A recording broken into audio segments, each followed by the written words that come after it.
Hey Luke, do you want to hear something odd that I see?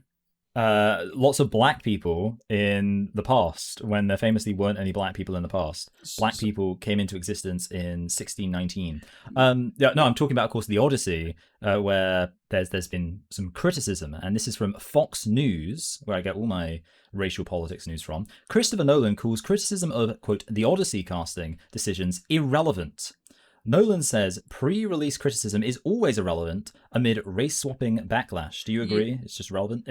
yeah, it's completely irrelevant because it's. I mean, none of the actors are Greek. The language is not Greek. Why don't we have It. Stavros Halkias in this? Sorry, how did you pronounce his surname? Halkias? It's just Halkias. Halkias, okay. Halkias. Whoops. That's funny. But yeah, if Stavros Halkias was in the movie as Odysseus, then I'd be like, okay, he's playing it seriously. But of course, he doesn't care, Nolan, about historical accuracy. So yeah, and you could criticize the movie for that, and I probably will. It'll be a minor criticism because I do like it when people care about historical accuracy, as we'll Yes. see with this movie we are reviewing today. But overall, yeah, it's not going to matter. The movie's still going to gross $1 billion, and everyone's going to like it because it's probably going to be a really cool movie. It's not. It's not even like. It's a fucking stupid tale that this guy Homer wrote. And if I know anything about people called Homer. Yeah, they're not to be taken seriously.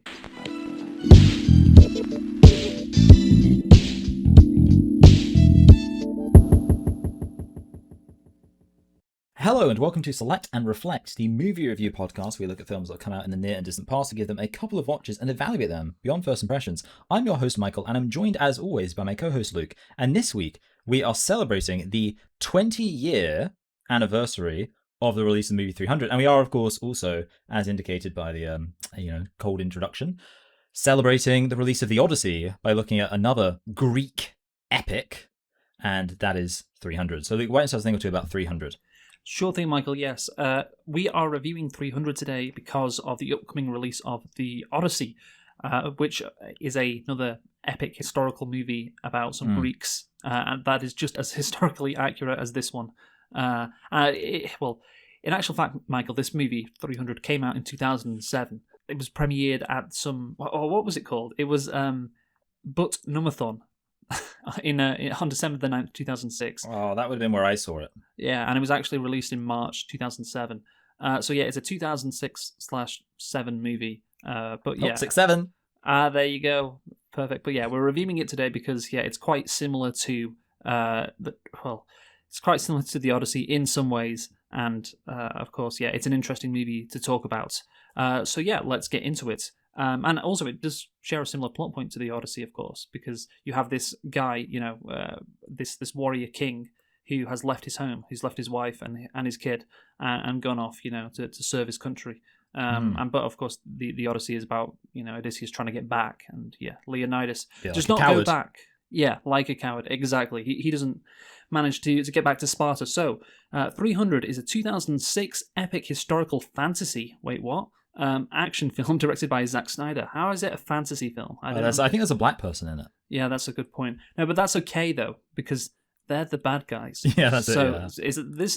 It's actually okay if you put a bunch of black people in your movie. In your historical epic sword and sandals movie, as long as, of course, they are not on the good guys team. Yes. They need to be killed over and over again, and then it's a-okay. So it was directed, of course, by Zack Snyder, and is based on the 1998 Dark Horse Comics limited series of the same name, 300, by Frank Miller and Lynn Varley. So yeah, I bet they had a great time coming up with this novel. And of course, Zack Snyder did another graphic novel, or made another movie Watchmen. based on the graphic novel, which of course was Watchmen just a few years later. So it's 300 stars Gerard Butler, Lena Headey, David Wenman, and Dominic West, among others. Dominic West, what TV show was he in around this time, Michael? Around that time, The Wire? Yes, well done. You nailed it. Wait, so let me just see if I'm right. So Dominic West is the guy who plays the evil senator, and he also played the detective in The Wire? Yeah, it's he's a councilman, I think. Okay, yeah. Because yes, this is good. You know what? I didn't actually realize they would, but now like I'm thinking about oh yeah, they have the same face. Yeah. This is explained by the fact they're the same person. Yeah, which ancient civilization had senators? Tough one. I'm gonna go for. No, it's Rome. Yeah, yeah. Let's be serious here, Luke. It's the Romans, not the Greeks. So you need to brush up on your ancient knowledge, Michael. Clearly. Anyway, so the movie, like I said, came out on December the 9th at But Numathon. So it is kind of its 20-year anniversary technically, but if we did it next year, it would also be its 20-year anniversary of its release. Because it came out on March the 9th in the United States in the year 2007. But Michael, can you tell me what the budget was for 300? Oh, that's an interesting one. Just because, I guess so this was post Dawn of the Dead. I think Zack Snyder, people paid attention to him. I don't know. It's weird. I'm gonna say because in a way, this movie sort of looks cheap. Because obviously a lot of it, you kind of there's a lot of CGI and things like that. Like you could almost make this as this is TV show quality for nowadays. But I'm gonna say 50 million. Okay, yeah, not a bad guess. 65 million. Which is actually kind of high, to be honest with you. What would be? That would be like 120 million today, probably something like that. What about the box office? I think this movie made quite a lot of money. I'm gonna say I'm going to say 650 million. Yeah, so you're in your Reddit 4chan bubble here, Michael. Because I bet people on those websites love this movie or at least have some interesting opinions on this movie. But you're going to tell me the normies hate it? Well, no, the normies don't hate it. It's just not that. They don't care. It's just not that high because it did very well, 468 million. Okay. But yeah, you said to me you'd watch this movie more than any other movie ever.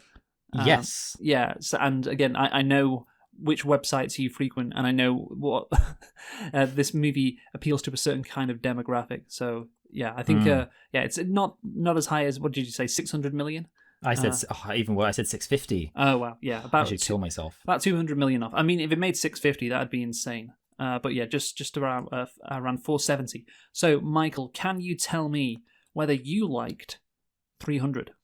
Yeah, as you've accurately said, on account of because I directly told you this, I genuinely think I have seen this movie more times than I have. I also said that I'd seen it in multiple languages. The reason for that is that you know that my mum's a multilingualist. This is a famous fact about my mum, and for some reason, this means that we've occasionally had foreign people who speak foreign languages around our house, which, I thought Brexit was supposed to stop that. Of course, this is pre-Brexit. And basically, because we had this film on DVD, and I think it was the only film, I don't know, for some reason, we, whenever it was time to watch a film that's in a different language, let's watch 300 in Spanish. Let's watch 300 in French. So that's why I've seen this film in more than one language. Do I like this film? I think this film is really layered, which sounds like a massive compliment, but I think at least some of those layers are pretty dumb. Because that's the thing. Usually when something's layered, it's like this. This film, it's got several dumb layers. I think several quite interesting and more intelligent layers. The most basic layer is just that this film is entertaining.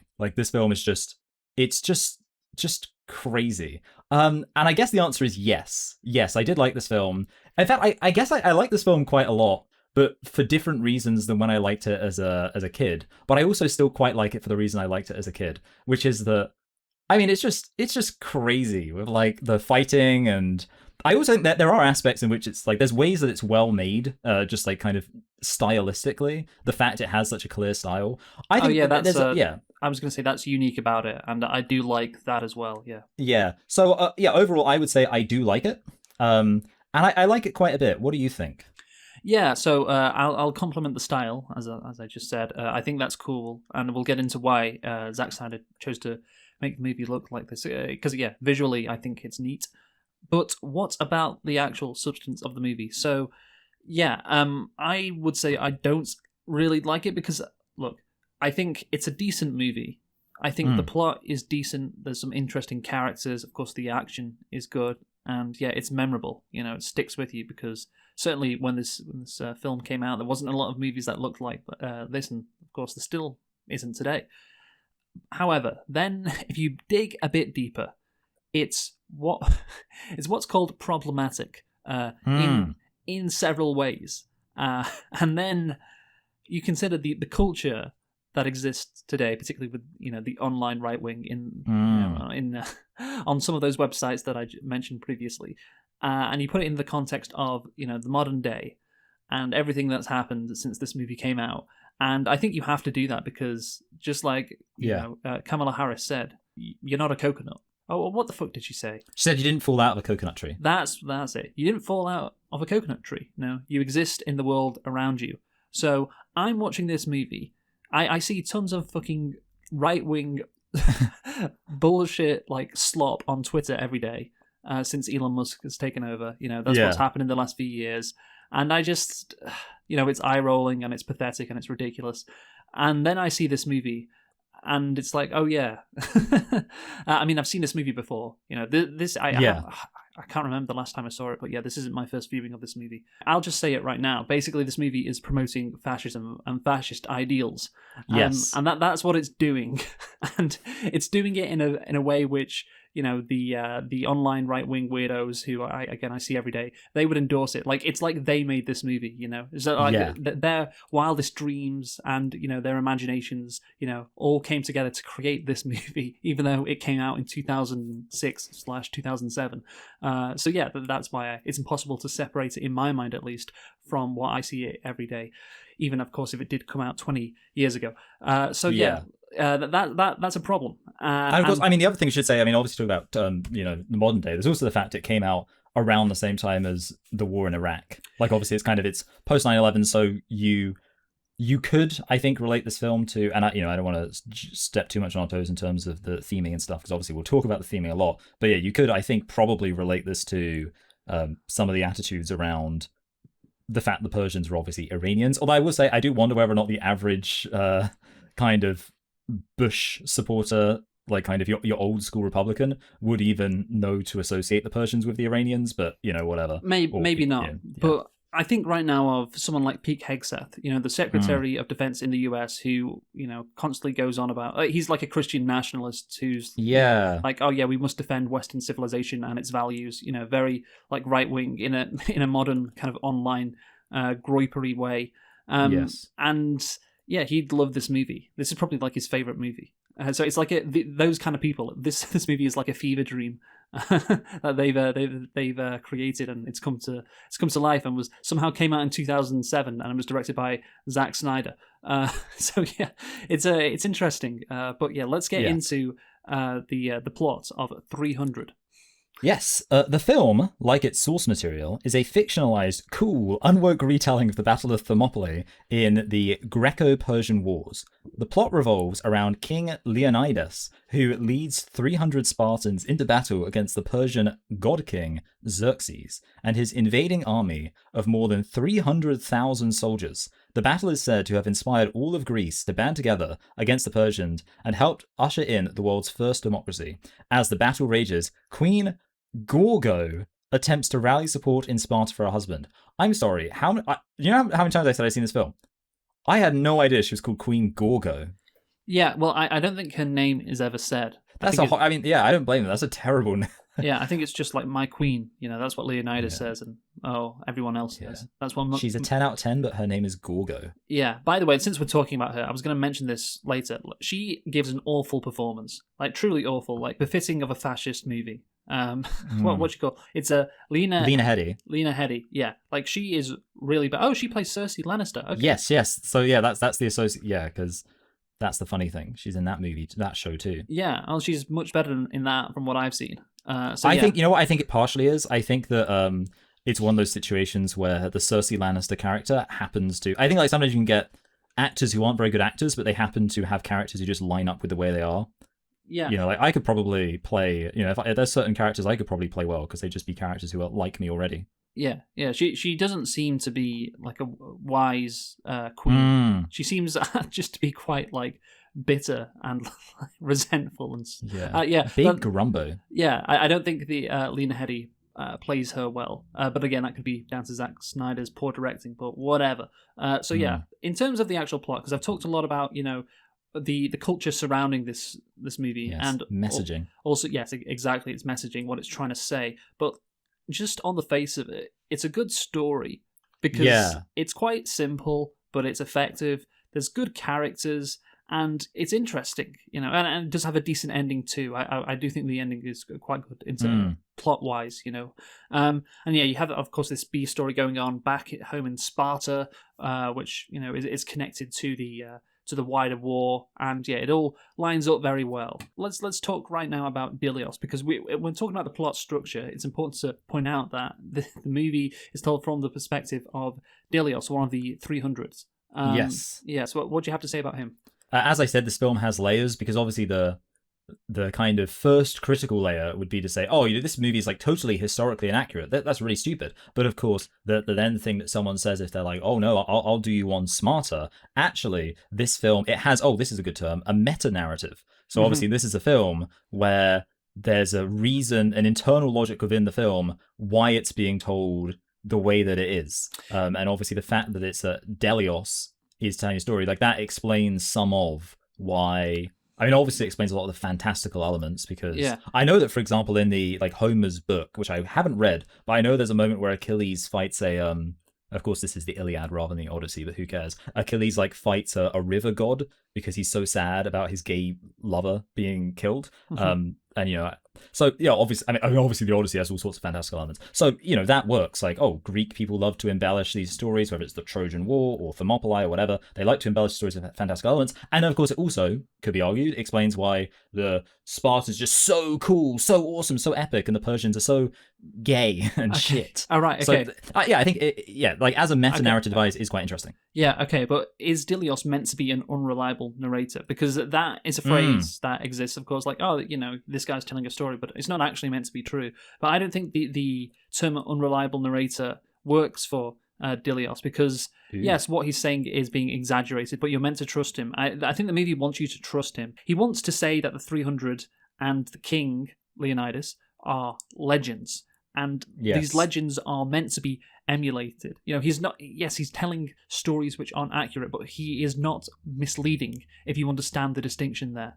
And so that's so it's like a true in spirit. Yes, exactly, true in spirit. So that's why I don't think you can say he's an unreliable narrator. Like what happens in this movie, you're just meant to dismiss and say, oh yeah, there's this, the movie is actually smarter, or is making another point that is separate to what the story that Dilios is telling. I don't think that's the case. But yeah, we'll get into that more as we, of course, fully dive into the script now. Yeah, so a Persian herald arrives at Sparta one day, urging Leonidas to present an offering of earth and water as a token of submission to King Xerxes. Leonidas and the Spartan soldiers decline, throwing the herald, who insulted Queen Gorgo and his envoy, into a bottomless pit. I had a moment recently, even though I said I've seen this movie so many times, where someone mentioned oh, such and such person had a fight and they Sparta kicked them. And I genuinely had a moment be like, what the hell's a Sparta kick? And I was like, oh wait, it's that really famous moment from that movie I've seen a whole load of times. But yeah, I mean, do you remember all of the "This is Sparta"? That was it was a meme. Yeah, well, there's a whole section on Wikipedia regarding the cultural impact or the legacy of this movie, and one of the impacts was "This is Sparta" becoming a meme. A meme. Yeah, and of course everyone's heard it, I think, 1,000 times in different contexts. And yeah, I think it is the most iconic line in the movie. But there is also a few more lines, which I'll just read out, which I think are also iconic. So, this is where we fight. Then there's another line, give them nothing, take everything from them. And finally, tonight we dine in hell. Yes. So this movie has several, I'd say, iconic lines. But this is Sparta? Is that better than the other iconic lines? What do you think?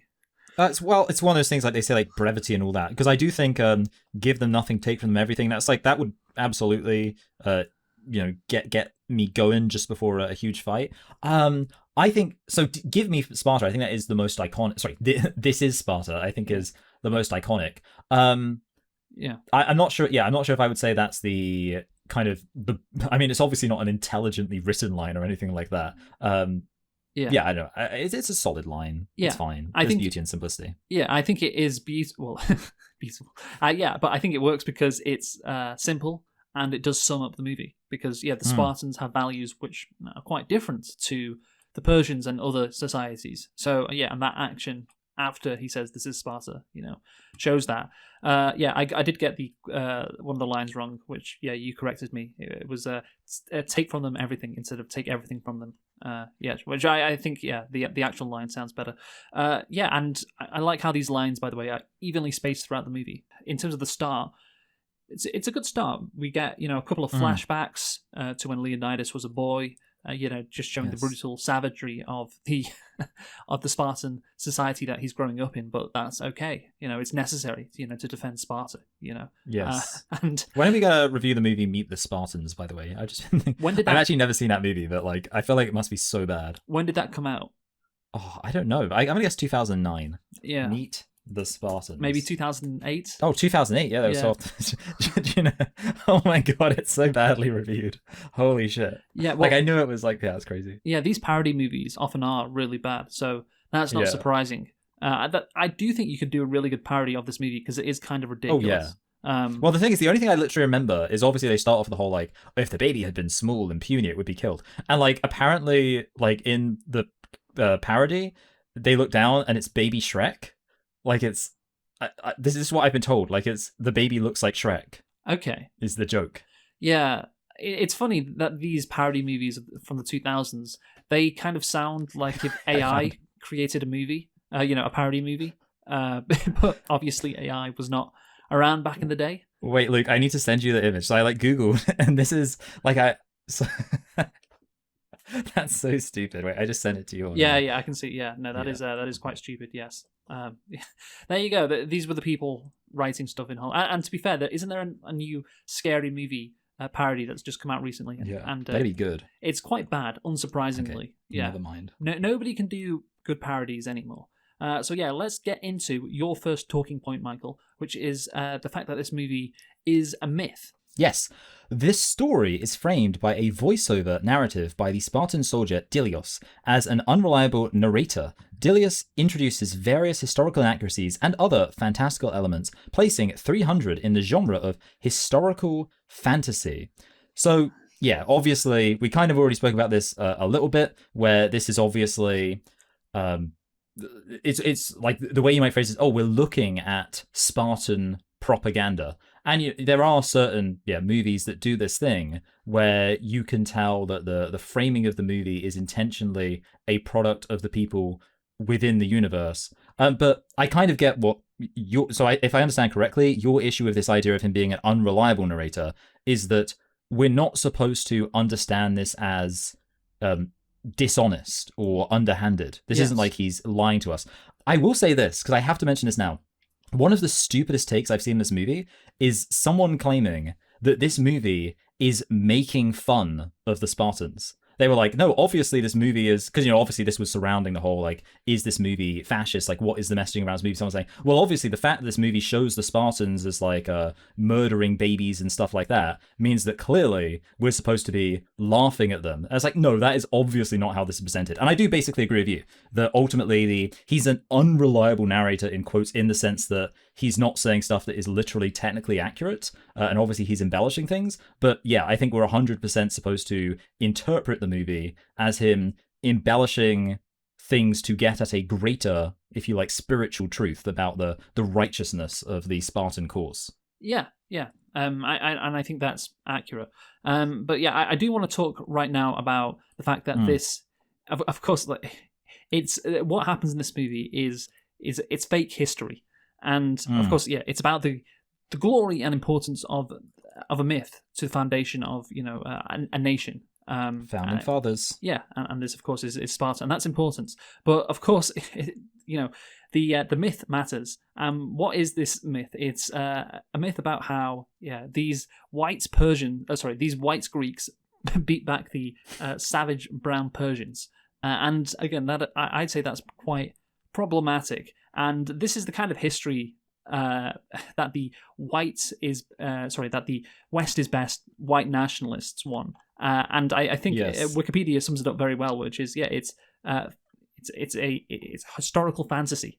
I think this is the kind of history they prefer. I think this movie it's why this movie I think is very comparable to these guys' political positions regarding history, because what Dilios is saying is inaccurate. Of course it is, but it's meant to be believed, even though it's inaccurate. And these guys, the Pete Hegseths of the world, Yeah, they would. Yeah, they don't actually care about actual history. They kind of seem like they enjoy history, but they actually don't. Instead, they want a fictionalized version of it to make themselves feel better. And the issue again with these myths and telling a fictionalized history is, again, sometimes it's okay, sometimes it's not bad. Like the Simpsons episode with Lisa Simpson and Jebediah Springfield. Yeah, sometimes it's People not need something to believe in. Sometimes it's not the worst thing in the world, but clearly, when you know better, this history can lead to bad things, can't it? It can lead to a lot of bad situations, as we have seen, I think, most famously in Europe with what happened with Nazi Germany. Yes. I don't think the Nazis told history as accurately as they could have and should have, and that helps them do a lot of quite bad things. So yeah, that is why I am against an incorrect telling of history, especially when it can be it's a fascist telling of history, and the movie doesn't get there's no get out clause with like, oh, the movie actually isn't saying that. It's like, no, I think the movie wants you to agree with Dilios. Yeah, exactly. Yeah, that is the main thing that hangs in the balance. Are we? Because obviously you look at, and it doesn't really apply, but it's kind of in a way a little bit like Starship Troopers. Not exactly, but if you imagine a version of Starship Troopers where it's told from the perspective of one of you, obviously we would understand that that's supposed to be. And of course there is a meta narrative around Starship Troopers, obviously with the original book. But yeah, like this is clearly not that. Yeah, no, no. I just wanted to sum up, say, yeah, it's clearly not that, and also the myths that he is telling Dilios. It's overall, it's harmful, I'd say, to any society. Given what we have seen in general, you should want to. I guess just know what actually happened in history. I'm not a right winger, so you may think I'm biased. I just think like right wingers love to be lied to. They love to live in a world which just isn't true, and I think this is a great example of that. Have you seen the documentary In Search of a Flat Earth? Yes, I have. Yes. By Dan Olson. You know how like at the end he kind of says like the reason why fascists, or there's kind of an intersection between fascistic thinking and flat Earth theories is because right wingers, they want the world to be simpler and they want a simplistic narrative. Yes. So they are literally in every aspect. And I think that's like a good analogy for it. Like in a way you could say that this movie's kind of morality and its presentation of war and kind of the clash of civilizations is kind of an ideological flat Earth. Like it is about kind of hammering out the complexity and basically because it's also not a coincidence. I think that a lot of like flat Earth ideas are very fantastical with like that behind the ice wall there's aliens, trolls, aliens. Yeah, no, but you're right. Yeah, this movie is incredibly simple morally, which again is often the case with right wing myths. Yeah, there is there is nothing wrong with the Spartans. They embody all the quote unquote good virtues, and the Persians are evil, and they embody quote unquote all the bad virtues. And history is rarely that simple. Ironically, we talked about Nazi Germany before. You could argue one of the most simplest historical battles is when, of course, we beat the Nazis in World War II. Again, right wingers, maybe the extreme ones, wouldn't say that, but yeah, like it's why I think we love talking about World War II in this country, because it's like a very simple war in terms of morality, where we were the good guys. You can't say that about World War One, for instance, or any of the other wars in the 19th century. Which is why, thank God for World War II. But what if someone made like a version of this movie but about World War II, and it was like, you really did need like, it's like the Nazis have I suppose we have Nazi zombies, but like the Nazis have like this really exaggerated kind of mythical evil quality to them. It's like, you didn't even need to make it all mythical. Exactly. Like that's the privilege of, that's why I think World War II movies were so popular in Hollywood. Because you don't need to do anything. The Nazis are evil. No, yeah, absolutely. We really lucked out. Anyway, speaking of opponents, let's move on to the battle. The 300 travel to Thermopylae. The battle against the Persians begins soon after the Spartans' refusal to lay down their weapons. Using the narrowed pathway, the Spartans repel many waves of the advancing Persian infantry and cavalry. Suffering no casualties, even a Persian arrow volley was no use. Xerxes then sends in his elite guard, the Immortals, accompanied by the monstrous Uber-Immortal.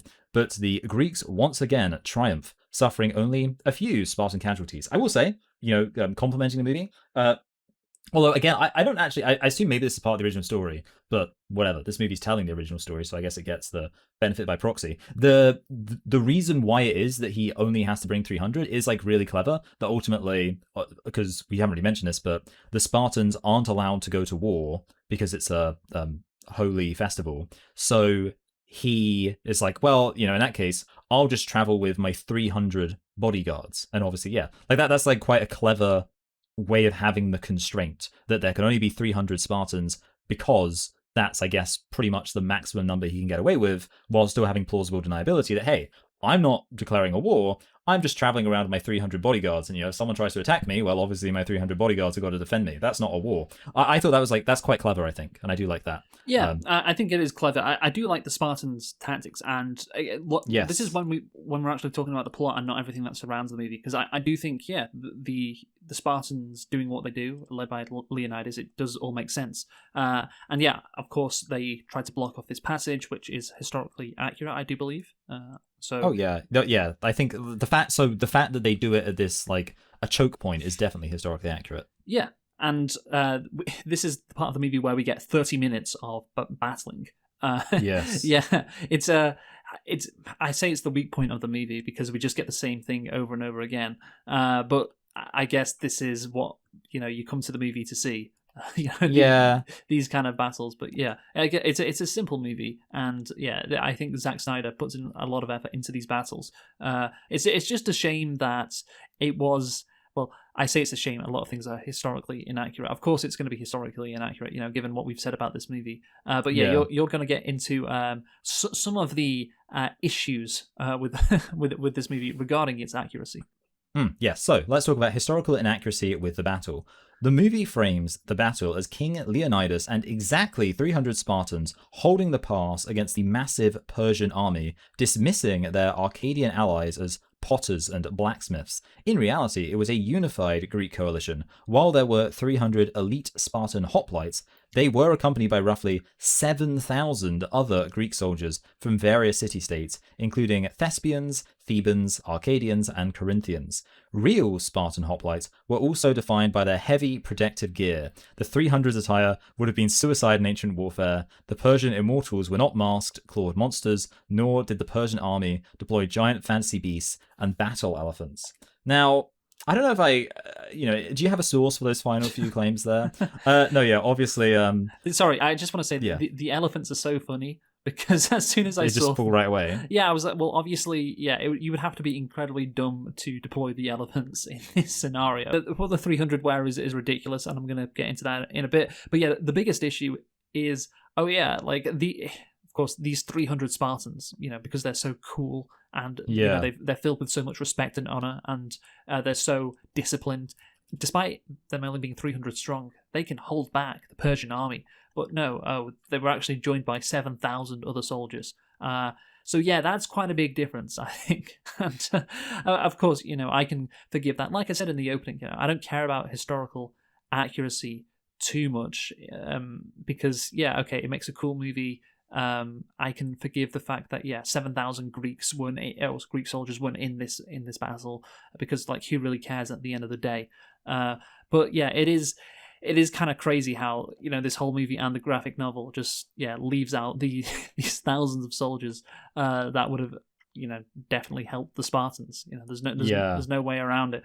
What do you have to say about the historical inaccuracy of the battles? Yeah, it's one of those things where I think like this is obviously more excusable, I think, by the meta narrative, because obviously it does, obviously the point of the meta narrative is to show the Spartans was like really cool, so kind of makes sense. Although you could at the same time say actually maybe it doesn't, because if his goal was to unite all of Greece, maybe it makes sense to say actually, like, when you think about it, it's actually kind of funny because like I'm just realizing now, like he's telling this story to kind of inspire all of these Greek allies, and he's like, oh, and by the way, let me tell you about the time when Leonidas fucking dunked on the Arcadians for not having any real soldiers. So maybe actually it is kind of kind of silly. And it's a good point actually. At the end of the movie, when he's talking to all these Greek soldiers about what Leonidas did a year ago, the Greek soldiers, boy lovers, the Greek soldiers can say to him, yeah, we know, we were there.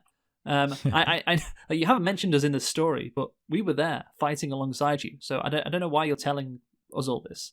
We know what went down. So yeah, it does ruin the ending as well.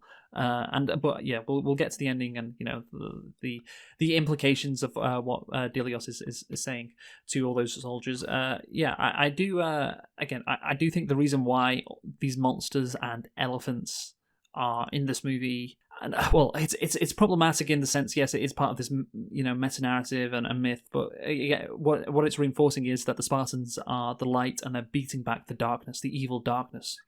That's what they're doing. So yeah, these beasts, it might seem cool, and it is cool. It's cool to see the Spartans kill these animals, but yeah, it's then you again, like I said before, if you think a bit deeper, it's like, oh, there's a reason why these beasts are in the movie.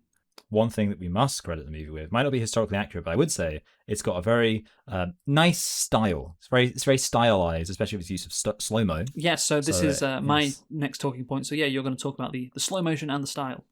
Yes.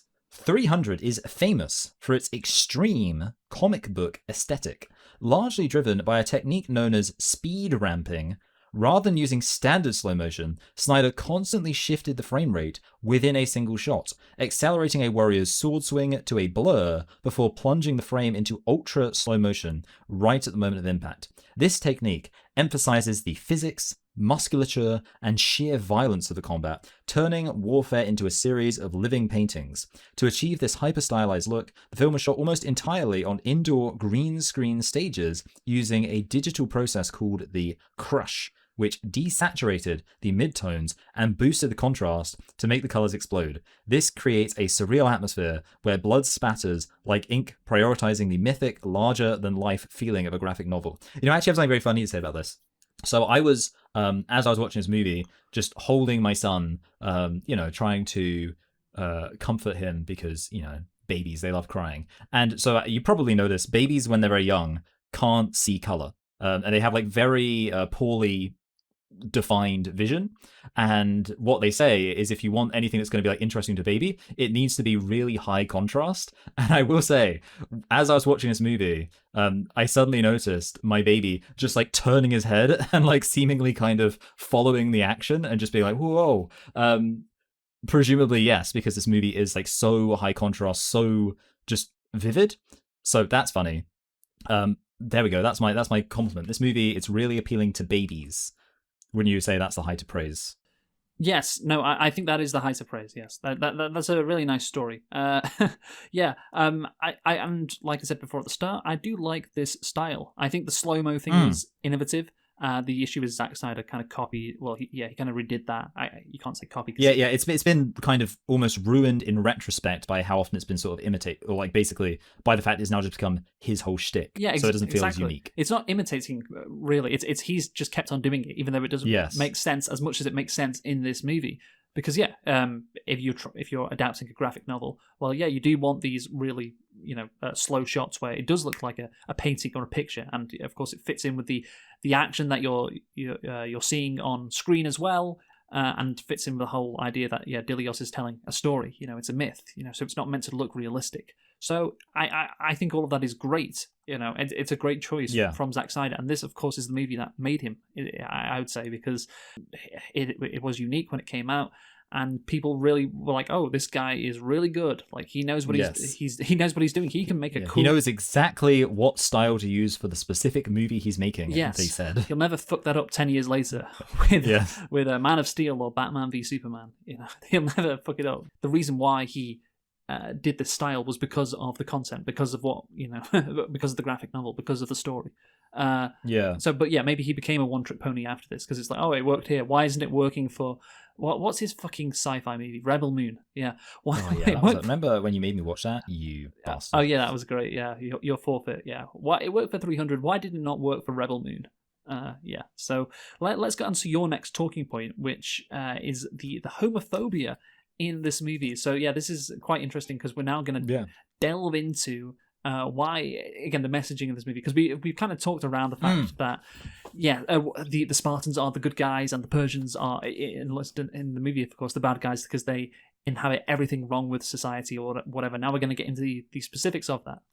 Yes, homophobia. So, Rodrigo Santoro, and it has to be said, just basically playing the exact same character he plays in Love Actually, plays King Xerxes, the powerful and ruthless, godlike king of Persia, who is 8 foot tall and wears a gay outfit. So, yeah, the thing about this movie and why I think it makes sense to interpret it as fascist rather than the alternative, because what people will say, and this is obviously kind of what we've been recognizing, is, oh, well, this movie is Spartan propaganda. This movie isn't like modern fascist propaganda that would be enjoyed by contemporary Western fascists. This movie is just supposed to be about Spartans and how great they are. But the problem with that is that a lot of the values expressed in this film are totally contrary to Spartan values, because of course Spartans, like many Greeks, were gay. They claimed descent from Achilles, who famously was gay. And yeah, there's just like that's a reality. And obviously what this movie portrays is the exact opposite, where the Spartans have very much kind of a traditional masculinity. They're able-bodied, they're racially homogenous. Like, they're literally something you'd expect to see from like a Chad modern fascist propaganda poster. Whereas the Persians, they are sexual degenerates. When fucking Hunchback McGee goes to see Xerxes, there's like lesbians getting off of each other. Yeah. Obviously there's the whole gay thing with Xerxes. So this is the thing that, like, I would say possibly more so than anything else, just makes you say, no, this is not a movie from a Spartan perspective in terms of the way it portrays morality. Yes, that is a great point. Yes, indeed. Yeah, I hadn't really considered the idea that, oh yeah, it could be Spartan propaganda, but for Spartans. But yeah, obviously it's what it is. It's Spartan propaganda for like Western right wingers, I guess. Yes, that's what it is. And if, of course, it was Spartan propaganda, the Persians would not be depicted as gay because the Spartans didn't think there was anything wrong with homosexuality. And yeah, you have again examples of this homophobia in the movie. The Athenians are called boy lovers, as you say. The Persians have lesbians. The Xerxes has lesbians, of course, in his tent. And so the 300, the movie is saying the 300 are not just fighting for Sparta, they are fighting against sexual deviance, which of course is a modern fascist idea. I think the irony to this is that the 300, we mentioned this before in the historical inaccuracy section, but the 300 look ridiculous with the fact that they have no armor. And there's no armor. It's just six packs, and they look it's almost homoerotic. Yeah. And that's why I think you could, like I said before, you could do a good parody of this movie, because they hate homosexuals, but yeah, I tell you what, like that is the way they look. I don't think gay people would be angry with how these 300 look. And just regardless of how they look, the outfit choice, as we said before, is just historically inaccurate. So yeah, that makes it incredibly ironic. And I think does look pretty fabulous though. Yeah. I think also Xerxes, even though he is gay, is it ironic? I'm not sure, but I think Xerxes in this movie has aura, which kind of undercuts the idea that, oh yeah, he's this like evil gay guy, because yeah, he's very tall. And yeah, to be honest, like if that was not like, I don't think you can blame, like if there was like an 8-foot guy who looked like him, I would be like, yeah, I'll worship him. Yeah, do you think he has aura? Yeah, I would say aura is a good term for it. I mean, honestly, yeah, like he has aura. I mean, Leonidas also has his own version of aura, but it's kind of a much straighter aura, and therefore worse. Yeah, but the movie it's trying to make Leonidas have aura. That's not in question. But the movie is trying to. I think the movie is meant to make you look at Xerxes and think, oh yeah, he's intimidating, but also look how gay and weird he is. And I don't really get that vibe. From Xerxes, to be honest. I think, yeah. Oh, by the way, do you want to hear a funny story about Xerxes? Go on. Xerxes, he's actually in the Bible. And in the Bible, he issues a law that says that all men must be rulers over their wives. So, like, I like to let you contextualize that into this. I was like, if I want to fuck my boy toy, my wife's not gonna be telling me no. Yeah, yeah. I do. Again, there's the irony of course, the Persians weren't as gay as the Spartans, of course. But yes. Again, the reason why the Persians are gay in this movie is because the homophobia, I think, helps play into this mythical origin of the West, juxtaposed against these impurities of wherever, so like Persia or the East, And again, so it's a very modern fascist idea, as is the the racism slash genetic impurity, which is my next talking point, which we'll get onto. Yeah, similar to the homophobia, but just a different kind of thing. So, if you will, Michael. Yep, racism and genetic impurity. Leonidas encounters Ephialtes, a deformed Spartan who warns him of a goat path, greatest of all time path, the Persians could use to outflank and surround the Spartans. Ephialtes requests he join Leonidas' army. Leonidas rejects as he could not raise his shield, as it would compromise their phalanx formation. An embittered Ephialtes then defects to Xerxes and reveals the secret path in exchange for wealth, women, and a uniform. Have you seen the How It Should Have Ended 300? No. It's like, okay, basically it's Ephialtes when he's getting like dunked on by Leonidas. He's just like, he's like, hey, you fucking asshole, you've only got 300 men, you could use me. And he's like, oh, and don't give me that we fight in a formation. I've seen you down there doing your whole swirly, whirly, slow-mo fighting where you break off. I could do that. And it is a good point. Like, really, Leonidas' logic, it doesn't actually hold up, because he could have just had him, that guy at the back of the phalanx, and then when they all break off, then he could do his thing. Almost as if he really just hated Ephialtes for being deformed. But yeah, what did you have to say about this as a talking point? Yeah, I again, it's ridiculous. I mean, that's another historical inaccuracy you brought up with the fact that Ephialtes, he could have done the swinging and the thrusting, because the Spartans aren't in their phalanx a lot of the time. Are they? Yes. But yeah, so what this movie is saying then is genetic defects, of course, yes. The person, what's he called, Ephialtes, he was affected by these genetic defects. He can still have honor, so the movie's not like it's totally ableist, because Leonidas does give him a way out. Yeah, you can still help us, but if you piss them off, well, they're not to be trusted. They will ruin the society. They make the society weaker, and they need to be disposed of. The movie doesn't go that far, but again, that is Nazi logic, isn't it? That's what the Nazis famously did, because they thought, these disabled people, they're dragging us down, etc. And the Persians, as well, since we're on the subject of racism, they are black, aren't they? It's incredible to me watching this, how black some of the Persians are. Yes, but they're so dark. It's literally named after, the country is literally called Aryan. I can't remember which guy in particular, but one of them was like, wow, that guy is so dark. And as we know, Persia is of course modern Iran. The Iranians are not that dark at all. The Iranians kind of look almost European. Like it's like the again, I don't want to get into race science here, but if you were to look at a Turkish guy and an Iranian guy, I think there's a good chance you might think the Iranian guy looks more European than the Turkish guy, Yes. But again, so, and I know, demographics have moved throughout the centuries, but yeah, to put the Persians as black is ridiculous. It's historically inaccurate. And of course, at the same time, the Greeks are so white. Leonidas, of course, is played by a Scottish actor. Yeah. Even though, and by the way, in terms of, because obviously one of the main things that determines your skin color is kind of the climate and the UV and stuff. Yes. Greece and Persia, they're literally on the exact same latitude, pretty much. Yeah. And Sparta's at the bottom of Greece too. So. Oh yeah. It's southern Greece, of course. Yeah. So again, I talked about the Turks and the Persians. You might not be able to tell between the Greeks and the Persians who's the most European. I think you would lean. People would probably guess the Greeks more, but it wouldn't be. It's not like fucking Swedish people and the Greeks are nothing like that. But yeah, even Michael Fassbender is in this movie. This was his first role, actually, Michael Fassbender. In a movie, which is interesting, considering what kind of actor he is. But yeah, he is of course German. Michael Fassbender. He is Germanic. Fucking Leonidas is Scottish. Again, so, Persia. I don't know if it's closer to Greece than Scotland. I'm not quite sure. But I think the distances wouldn't be that dissimilar. So the question we need to ask is why? Why are the Persians so dark, and why are the Greeks so white? Because the 300 again are not just fighting for Sparta; they are fighting against impurity and savagery, which again is another modern fascist idea.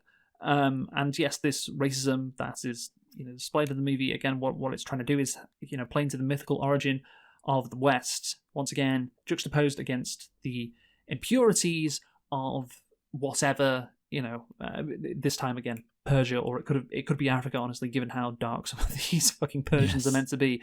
So yeah, again, it's like I said, another modern fascist idea. Yeah, well, you know what it makes me think about? You know, like people point out, and to be fair, I do think rightly, like I'm going to go out on a limb here and say J.R.R. Tolkien probably was a little bit racist. Oh, yeah. Like people point out that basically, obviously, with the bad guys in Lord of the Rings is literally just this hodgepodge of mixed race, just the blacks and the Easterlings and all that kind of stuff. Yeah.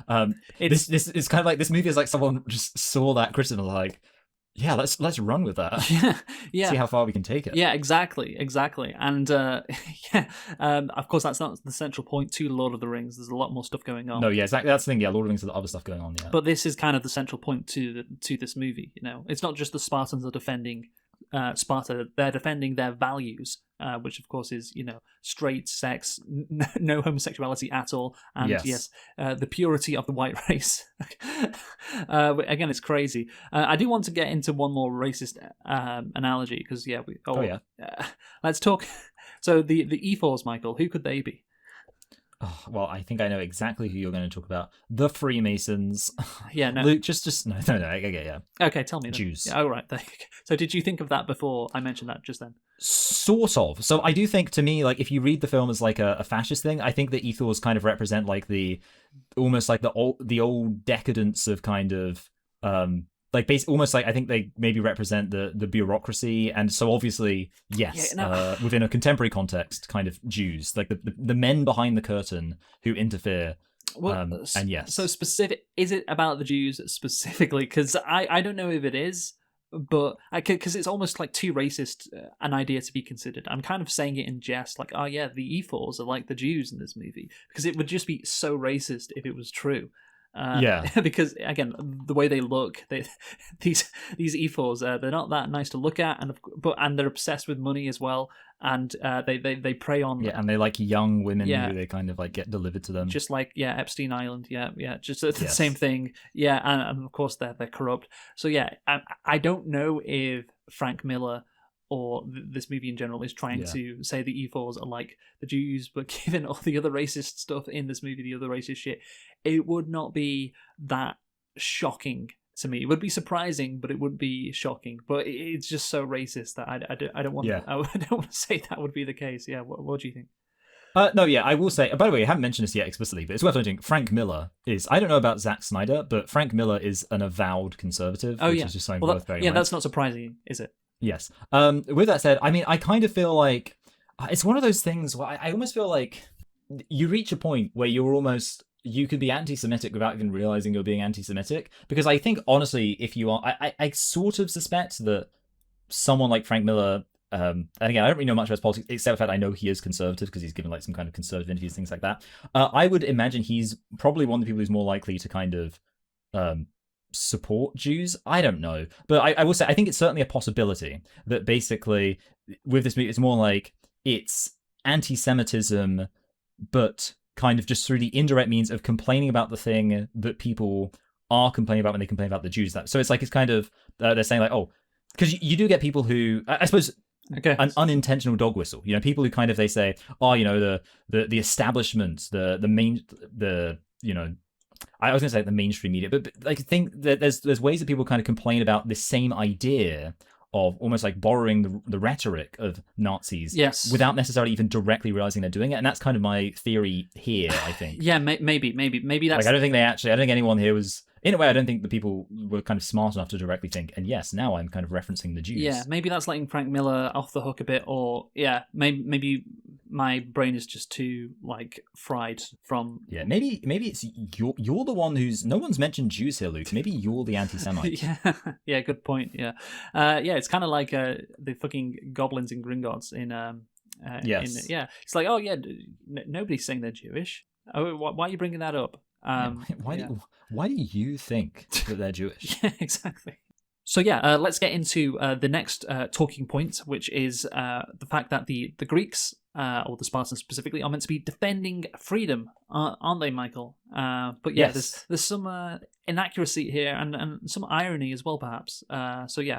Yes, defending freedom. throughout the film, Leonidas and his men constantly shout about fighting for freedom against Persian tyranny and slavery. This is deeply ironic. Sparta's entire economy and society were built on a massive system of literal slavery. The Spartans subjugated an entire population of people called helots, Did who you know about outnumbered this, the by the way? Spartans. I did know about this, Alright. yeah. Who outnumbered the Spartan citizens roughly 7-1. Helots were tied to the land and were subjected to systemic terror and annual ritual slaughter by the Spartan youth to keep them from rebelling. Relative to the ancient world, Persian subjects enjoyed far more personal and religious freedoms under the Achaemenid Empire than the Helots did under Sparta. Yeah, so this is obviously, true. The interesting thing I find about this, have you noticed that sometimes there's a weird overlap between fascists and right-wing libertarians, where a lot of the time people you have certain people like do you know Stefan Molyneux? Yes, yes. So he started off as an anarcho-capitalist and now he's basically a full-on fascist, but he really hasn't seemingly changed his views at all. And obviously this kind of speaks to the fact that with fascism, I mean, a little bit like how obviously they can call themselves like national socialists and things like that. They tend to use this language and it ends up obviously meaningless. So yeah, there's obviously the you don't necessarily have to read fascism. You should just say, well, this is just an example of stupid historical inaccuracy that's literally getting the exact opposite of the truth. But yeah, I also think there's a reading of this as it builds into that idea that Europeans, and especially more kind of Europeans who actually don't like freedom, will have this view of like freedom's like, oh, it's innate. We're just innately more free. Our civilization is innately kind of just morally superior, where it reaches the point where almost freedom means nothing and even means actively curtailing other people's freedom. Yeah, so that's an interesting contrast, I guess. But yeah, in terms of what this movie is saying, obviously the movie implies, this is the origin of the West. This is where civilization is beginning. Even though, it's hilarious because it's the furthest thing from the truth. Slavery was used by the Spartans, as you said in that paragraph, constantly. I mean, a ratio of 7-1 is crazy. That's insane. Also, this idea of we're saving the West, or this is the origin of the West, is not built up throughout the movie, and it does seem quite tacked on at the end too. I know that, like Leonidas says, we're defending freedom a lot throughout the movie, but specifically, I'm talking about Dilios's last speech, where he's like, we will walk into a future which we can't even possibly imagine because it would be so bright or whatever. And then what happens after that is a montage of all the Western achievements across the centuries. So like a TikTok, with some music in the background. Do you get what I'm saying there? Oh no, yeah, absolutely. Yeah. And I mean that, that's the thing, because obviously, I mean, and you can also, I mean, it's the thing of I saw this meme of like or tweet that was like, don't blame me for stuff my country did 200 years ago. People who want to take credit for stuff that Greeks did 3,000 years ago. Yeah. Which, No, exactly. Yeah, and of course, it's just not true at all. Yeah, the Greeks at this stage were not more enlightened than the Persians. Yeah, if you think that Sparta, had Western liberal ideals, then you're just fucking wrong. And again, you want to promote this myth of Western civilization, and it's starting here, and you're not really interested in history. Why would the movie be trying, to promote these obviously incorrect ideas? Maybe there's something underhand going on. That's what I'd say. Yes. So we talked a lot about modern fascist ideas. Speaking of underhand. Yes, well, here is another one, which is my next talking point, which involves the deep state. So if you will, Michael.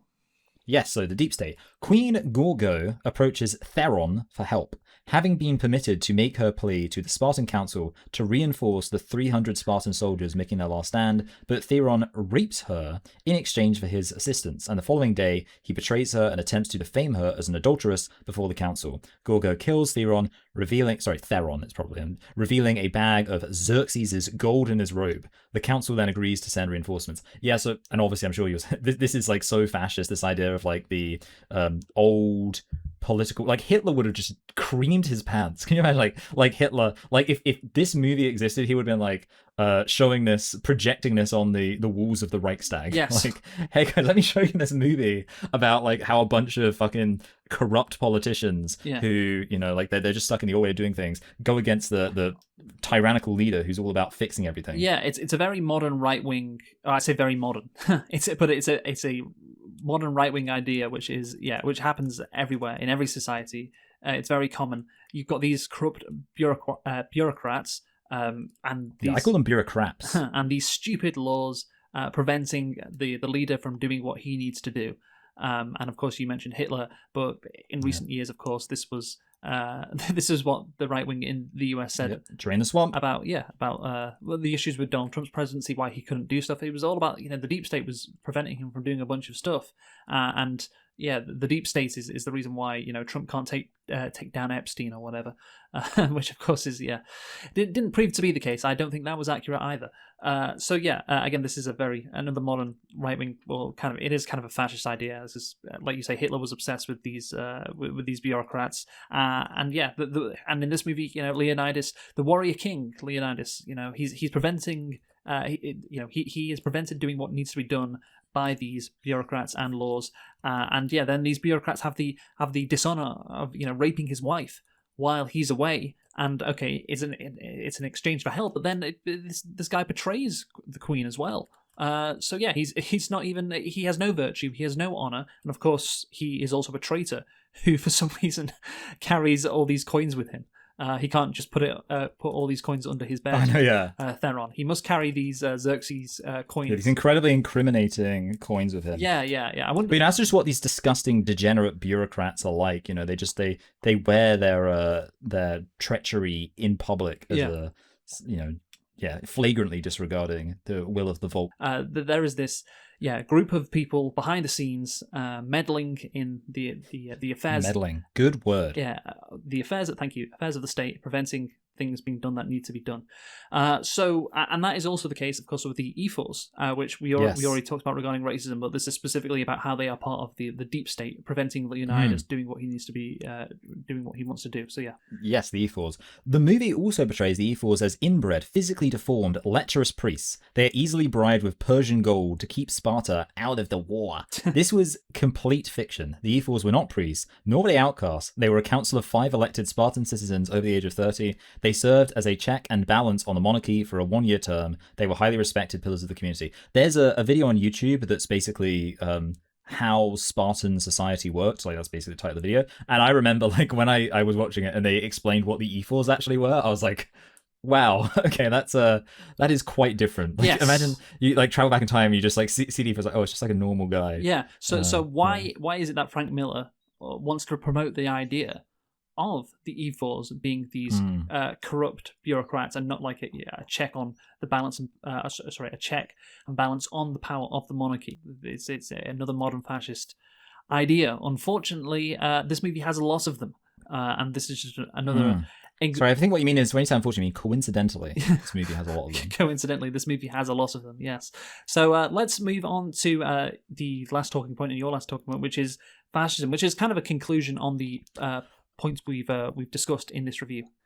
Yes, fascism. And while heretofore I've not been reading my points verbatim, I think actually I'm quite happy with how I phrased this. So okay, yeah, I'll read at least. Read it verbatim. That's fine. Yeah. Yes. So this film is ultimately a modern Western fascist movie. It's almost hilarious just how fascist it is. It's reimagining the past in order to recontextualize all human history as a grand battle between a West that vaguely represents enlightened, civilized values and an Eastern Untermensch dead set on destroying our way of life, which can only be repelled by a strong man who bypasses the inefficiencies of conservative traditionalism, the democratic and religious authorities, to take decisive action. That's the most fascist thing ever. So yeah, basically. Sorry, I just want to sum up, but like you hit. If you consider what a fascist movie would look like, it would hit on all of these like points, every single one. Like this is like you think about like, for example, like Hitler, like obviously had to deal with like the church, and that's kind of like it's almost like everything Hitler had to deal with. You can just see this movie in some way kind of addressing. Yeah, it's like a bingo card of like fascist talking points. And oh, look at that, you got a line. Yeah, it hits all of them: the racism, the homophobia, the genetic impurity, the militaristic society, that this movie promotes, and of course, as you say, the inefficiencies of the church in the case of Hitler, or the E-Force and the corrupt bureaucracy as well. And all of these things are preventing, or the church and the religious institutions and the council are preventing this strongman leader from taking, as you say, decisive action. It's just it's just the most fascist story possible. Yeah, and because that's the thing, like, also the other thing about fascism is that fascism, as I'm sure you probably know, isn't technically conservatism, because conservatism is kind of just, because obviously fascism is more about like tearing down the old, because like fascism is, and obviously, I mean, you can look at every single fascist society to see this, is far too critical of the way things are being done to possibly be conservative. Yes. And again, obviously, that's the thing with this movie. That's why this movie takes so many shots at the traditions of Sparta, because those traditions are holding it back from reforging a new Sparta that's going to get rid of all the exactly. Yeah. Well, that's why again there's a distinction made between the far right and the respectable right. Yes, exactly. The respectable right are fine, and they don't in any way, as speaking of, they never enable the far right, which is good. That's what we appreciate about them. Never, yeah. Yes. Anyway, I actually wasn't going to read out the very last bit verbatim, because to be fair, in the last bit, I wouldn't agree with my exact verbatim, because what I wrote was the movie is good for this reason. Now, I'll say this: I think it is impressive that this movie is so fascist, because I think I've mentioned this before, but there's a movie called Hero, and it's a Chinese movie. Made in, I think, like 2004, something like that. So it's kind of, very much a modern Chinese ethos. But basically the story of the movie, and I'll give like a very, very, very quick summary, because the ultimate point of the movie is that it's revealed that it's set during Imperial China. And it's revealed that the Imperial Chinese government has been just systemically lying about stuff. And the hero of the movie discovers that they've been lying.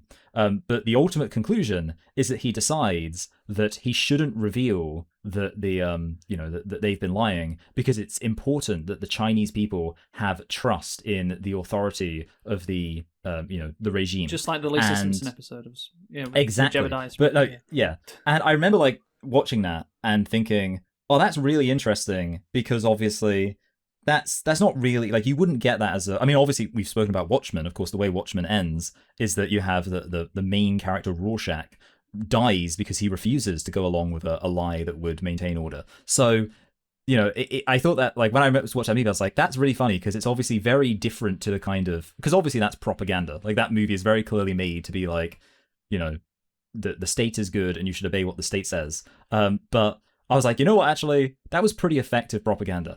I will say this, like, the one thing you can't take from this movie is it is insanely effective propaganda. Like, I almost can't think of a single movie that does a better job at just completely doing a crash course in advocating for a very radical ideology, and also does it in this way where it slips under the radar. Like, it's actually, you have to consider the kind of morality behind it, but it is genuinely like, this specific aspect of how the film handles its messaging and how efficient and effective it is at its messaging while maintaining a sort of plausible deniability, I almost feel is unmatched. I can't think of any other movie that does as good of a job at this. And in that sense, I do think this movie is incredible.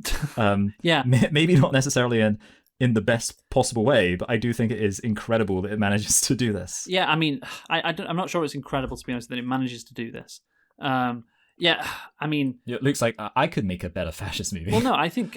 I mean, I don't know if I can make a better one. It's just, but their ideas are very simple. It's Yeah, I suppose that's it, it's. I don't think it'd be that hard to make a fascist movie once you are aware of the ideology. Again, propaganda movies aren't that complicated, because, the ideas are meant to be simple, of course. I suppose I would say, like, do you think... Because the reality is, obviously, most people do not think of this movie as a fascist movie. So do you think maybe there's something to be said for the fact that...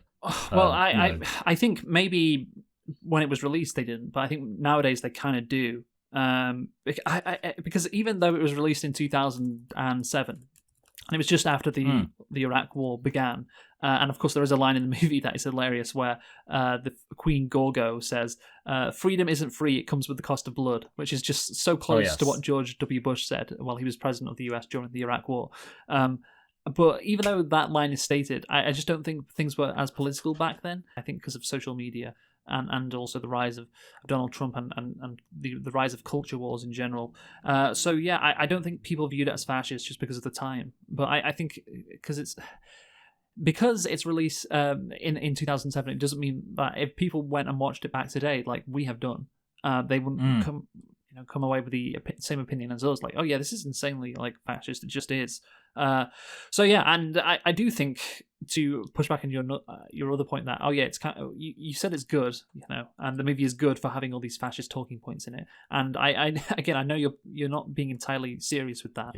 Yeah, I'm not saying the fascism itself is good. I suppose, yes, I suppose, yeah, the way of phrasing it would be like the clarity of purpose is kind of, because obviously, Yes, I think yes. you have said before that like it's good when movies have a point. And Yes. maybe this is taking that too far, but yes. Yeah, but when the point is incorrect and stupid, that's when I have an issue. And that's Whoa, Luke, nobody's perfect. so when the movie has a message or is trying to make a point that I think is good, then it goes higher in my estimation because I like that. But alternatively, on the flip side, when the movie is making a point which I thoroughly disagree with, then it gets worse. And this is definitely the case here. So yeah, I don't think it's good that this movie has all these fascist talking points in it. It would be better if it did not, but again, it's so integral to the story. It's kind of hard to. Well, I guess you didn't have to make the Persians so dark. You didn't have to make the Persians so gay.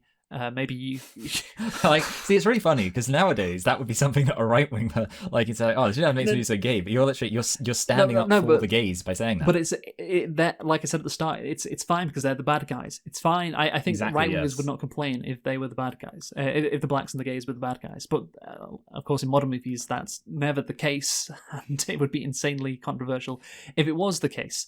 So yeah, let's get on to the ending of the movie, Michael. Inspired by Leonidas' sacrifice and Dilius' testimony before the Spartan council, the Greeks mobilize an army, with Dilius heading the Spartan-led charge. After delivering a rousing emotional speech honoring King Leonidas and the 300 who sacrificed their lives a year prior, Dilius leads the Greeks into the Battle of Plataea against the Persians and saves the West. Obviously the ending is very I want to just use the really basic word of just powerful, because I think that's pretty accurate. But yeah, I imagine you probably agree, and that's because you said you liked the ending, or you thought the ending was pretty good. I imagine it's because it does have that emotional intensity to it, and it's very effective at delivering that. Yeah, I think the ending is good in terms of how it's produced, but the message again is where I have the problem with it. But yeah, why are the so this is what I didn't get in terms of just the structure for getting the message of this movie. The Greeks, of course, are on the Spartan side with this battle. However, it was not brought up throughout the entire movie that Leonidas and the 300 sacrificing themselves here in Thermopylae, that was going to inspire the whole of Greece to fight the Persians. If that idea was brought up, I would say, oh yeah, this was an even better ending. So like it's not shown that was the plan from the beginning. Yeah, exactly. Yeah, Dilios kind of says, yes, and Leonidas' sacrifices, I'm of course paraphrasing. Leonidas is very badly, but Leonidas' sacrifice has brought all the Greeks here, and we're about to fight the Persians. That wasn't a motivation for the 300 throughout the movie, was it? But yeah, we'll defend. We'll defend this path, the Hot Gates. No, and our story will be so incredible it will inspire the whole of Greece. Yeah, it is. So it's implied right before he sends Dilios off, because he says, "Oh, tell of our story of our victory." And then I don't know if you picked up on this, but Dilius is basically like, "Oh, I didn't know what he meant when he said, tell the story of our victory. But now I realize that his sacrifice." So yeah, but it'd be great if Leonidas realized that earlier on in the movie, or said something to that effect. Yeah, so yeah, when he heads off, it's only after they realize they're screwed because of the the goat path thing. Yeah. That he's like, oh, well, our victory will be inspiring others. Yeah, well, yes. Maybe Leonidas can have a conversation just before that with his right-hand man who's just lost his son. Or maybe not him, because his son's been beheaded. There should be a better setup to this. That's a criticism of the actual story. So let's let's conclude, Michael. You go first.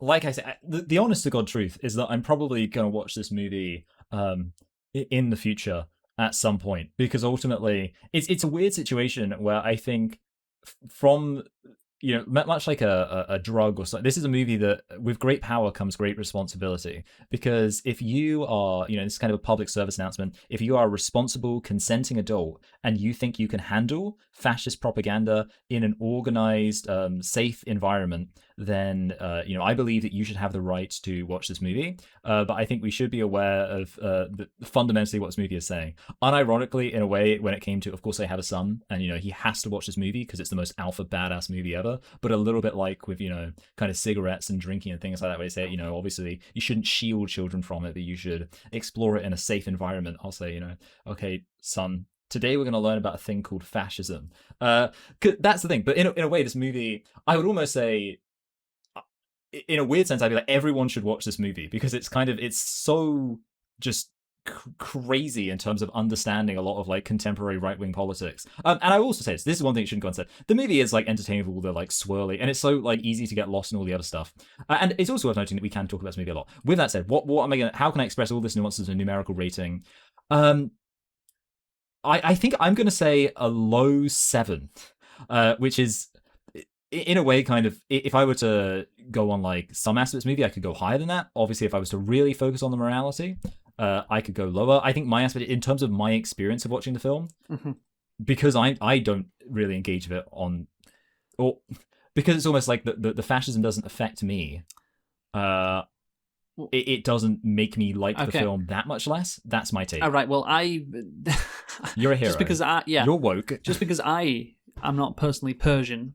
It does not mean that I don't. I'm not going to critique this movie for its messaging. I did want Iran to do well in the World Cup. That is a thing. Remember, I picked them. Well, there you go. Yeah, imagine if they had Xerxes in net, he would stop anything because he's so tall. But yeah, no. Yes. Of course, plot criticisms do exist, but in general, I think the plot it's simple but good, and the characters are also good too. They're simple but effective, and the messaging to any movie, I think, is important, and I do think if the messaging is strong enough, that's what defines a movie, and the message is very strong here. Like we said before, all the fascist talking points are all ticked off, and yeah, of course, it's at the same time historically inaccurate, and of course, like I don't think it'd be possible for the movie to be fascist and historically accurate. It just wouldn't. So yeah, it has to pick. Does it want to be accurate, or does it want to be a full-blown fascist propaganda? And it picks the latter. So yeah, I don't really have a lot of respect for the movie because of that. So you gave it a 7. The only reason why I'm not going lower than a 3 is because, again, I do think there are competent things about the movie, and visually it's quite good. But yeah, I'm going to give it a 3 out of 10, Michael. So yeah, that's fair. What did you give it again? A 7? It's low 7. Low 7, Luke, because I'm a good fucking person. Because I'm a good fucking person. But yeah, I just can't, you can't ignore the messaging while watching this movie. Yeah. It's fucking impossible. If it was maybe more subtle, then I would. But the fact that the Queen Gorgo has that line, it's like, freedom isn't free. What was it? Freedom. I think she said it's paid for with with dead Jews. It comes with the cost of blood, yes. And of course, the E4s are the Jews, which is another problem. But no. So yeah, 3 out of 10, Michael. Yeah, sorry. I think it could have been. I would love to ignore things like you. I just can't. Watching this movie, this is the biggest rift in our friendship since Green Book. Yeah. That's another movie where you're like, yeah, I can ignore the problematic elements. Yeah, that was another movie where I was like, well, my personal experience of it as someone who doesn't care about politics is that it was fine. Yes, like a hero. So yeah, it's kind of good that we have a disagreement here, but I think it's maybe for the wrong reasons. Anyway, Michael, with me, of course, having the right reason, obviously. But Michael, can you tell me? Well, it's time to predict the Odyssey. So can you tell me what you think that is going to get on Rotten Tomatoes? Oh, okay, right. Well, okay, yes. Obviously, we say it at the same time. So after the countdown, you got a number in your head? 3, 2, 1. 87. 84. Okay. Oh, okay. Right. Well, you're going for 84. I'm going for 87. So yeah, there isn't going to be much difference between us. So Michael, what are we reviewing next time? Well, we're going from one problematic comic book adaptation to maybe a slightly more problematic comic book adaptation with Howard the Duck. Yes, we will review Howard the Duck because it's a Marvel movie, and Spider-Man Brand New Day is coming out soon. So yeah, join us for that. Who have you been, Michael? I've been Michael. I've been Luke, and this is Select and Reflect. See what I did there? Goodbye. Oh, good. Yeah. Goodbye.